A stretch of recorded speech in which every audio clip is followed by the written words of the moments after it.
क्या आपको पता है कि 1 रुपए का सिक्का बनाने में 1 रुपए से भी ज्यादा पैसे खर्च होते हैं। और क्रॉक्स को क्रोकोडाइल के सिर से इंस्पायर्ड होकर बनाया गया है। और दूध हमेशा पैकेट में ही क्यों आता है, कोल्ड ड्रिंक्स की तरह बोतल में क्यों नहीं आता। और ऐसी कौन सी रोटी है जो पापड़ से भी पतली होती है। तो आज हम ऐसे ही कुछ चीजों की रियलिटी जानने वाले हैं। तो वीडियो को अभी से ही लाइक कर दो ताकि बीच में कोई डिस्टर्बेंस ना हो। नंबर 1, क्या आपने कभी सोचा है कि दूध हमेशा पैकेट में ही क्यों आता है। मतलब कोल्ड ड्रिंक्स की तरह बोतल में भी तो आ सकता था, लेकिन सिर्फ पैकेट में ही क्यों। तो देखो, आपको तो पता ही होगा कि दूध बहुत ही जल्दी खराब होने वाली चीजों में से एक है। इसीलिए उसे लीक प्रूफ और टाइट पैकेजिंग की जरूरत होती है ताकि वो ज्यादा समय तक फ्रेश रहे। दूध का पैकेट कई लेयर से मिलकर बना होता है, जिससे पैकेट के अंदर एयर और लाइट नहीं जा पाती और कंपनीज को थोड़ा सस्ता भी पड़ता है। वैसे तो कंपनीज दूध को बोतल में भी रख सकती थी, लेकिन ऐसा करने से उनका खर्चा काफी ज्यादा बढ़ जाता है। साथ ही क्वालिटी और सेल्फ लाइफ भी मेंटेन करना मुश्किल हो जाता है। नंबर 2, दुनिया में कुछ ऐसी भी जॉब्स है जिन्हें सुनने के बाद आप भी सोचोगे कि काश ये जॉब मैं भी कर पाता।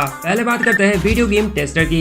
जो बड़ी बड़ी कंपनीज गेम्स बनाती है, उन्हें बस आपको ट्राई करना होता है और गेम में क्या क्या प्रॉब्लम्स है बस ये बताना होता है। और इस काम की सैलरी भी कम नहीं होती। इस जॉब में आपको मिनिमम 3 से 5 लाख रुपए तक मंथली सैलरी मिल सकती है। दूसरी जॉब है होटल इंस्पेक्टर की। ये लोग लग्जरी होटल्स में नॉर्मल गेस्ट बनकर जाते हैं और वहाँ के खाने, पानी, टॉयलेट्स और सर्विसेज को रेटिंग देते हैं। और इनकी सैलरी भी अप्रोक्सीमेटली 3.5 लाख रुपए तक होती है। वैसे इन दोनों जॉब्स में से आप कौन सी करना पसंद करोगे। नंबर 3, डेली आप जो पैसे खर्च करते हो, चाहे 1 हो, 10 हो या 100 रुपए, लेकिन क्या आपने कभी सोचा है कि इन पैसों को बनाने में आखिर कितना पैसा खर्च होता होगा। तो देखो, पहले बात करते हैं 1 रुपए के सिक्के की। इसे बनाने में लगभग 1 रुपए 11 पैसे का खर्च आता है। लेकिन अब सवाल यह है कि 1 रुपए का सिक्का बनाने में उसकी असली वैल्यू से भी ज्यादा पैसे लगते हैं। तो गवर्नमेंट इसे बनाती क्यों है। आपको तो पता ही है कि डेली लाइफ में बहुत से छोटे मोटे खर्चे भी होते हैं। अगर 1 रुपए का सिक्का ही ना हो तो काफी प्रॉब्लम्स हो सकती है। और वैसे भी 1 रुपए का सिक्का एक बार बनाने के बाद आराम से 50 साल तक चल सकता है। वहीं 10 रुपए का नोट बनाने में लगभग 1 से 1.5 रुपए तक का खर्च आता है। 20 रुपए के नोट में करीब 1.5 से 2 रुपए तक, और 100 रुपए के नोट को प्रिंट करने में लगभग 1.5 से 3 रुपए तक का खर्चा होता है। वैसे ये प्राइस हमेशा सेम नहीं रहती, क्योंकि दिन ब दिन हर चीज की महंगाई बढ़ती जा रही है और उसी हिसाब से इन्हें बनाने की कॉस्ट भी बढ़ता रहता है।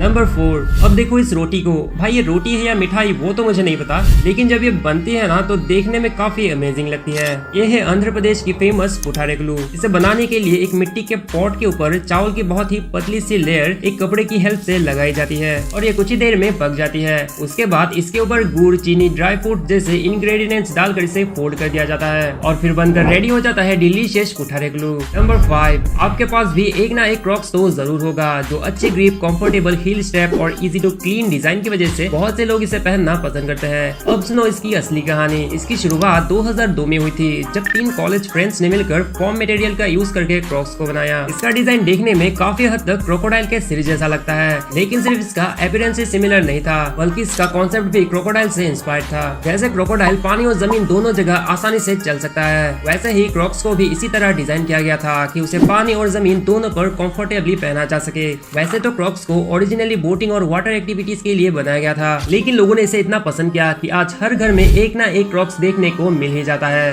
नंबर 6, क्या आपने कभी कार्गो शिप्स में लगे इन छोटे से डिवाइस को देखा है। दिखने में तो ये काफी छोटा होता है, लेकिन अगर ये ना हो तो बहुत बड़ी तबाही भी हो सकती है। दरअसल शिप्स में कभी कभी अनाज भी ट्रांसपोर्ट किया जाता है और अगर उसमें चूहे या इंसेक्ट्स घुस जाए तो वो अपने साथ प्लेग और लेप्टोस्पिरोसिस जैसे डेंजरस डिजीजेस को भी साथ ला सकते हैं, जो हमारी हेल्थ के लिए काफी डेंजरस होते हैं। इसीलिए शिप की रस्सी पर स्पेशल डिवाइस लगाया जाता है। जैसे ही कोई चूहा शिप पर चढ़ने की कोशिश करता है, यह डिवाइस घूम जाता है, जिससे उसका ग्रिप नहीं बन पाता और वो सीधा पानी में गिर जाता है। इसी वजह से अनाज और बाकी सामान भी सेफ रहता है और इसीलिए लगभग हर कार्गो शिप और बोट में ये डिवाइस लगाना मैंडेटरी माना जाता है। तो आज का वीडियो बस इतना ही है। अगर आप भी ऐसे फैक्ट जानने में इंटरेस्टेड हो तो चैनल को सब्सक्राइब जरूर करें।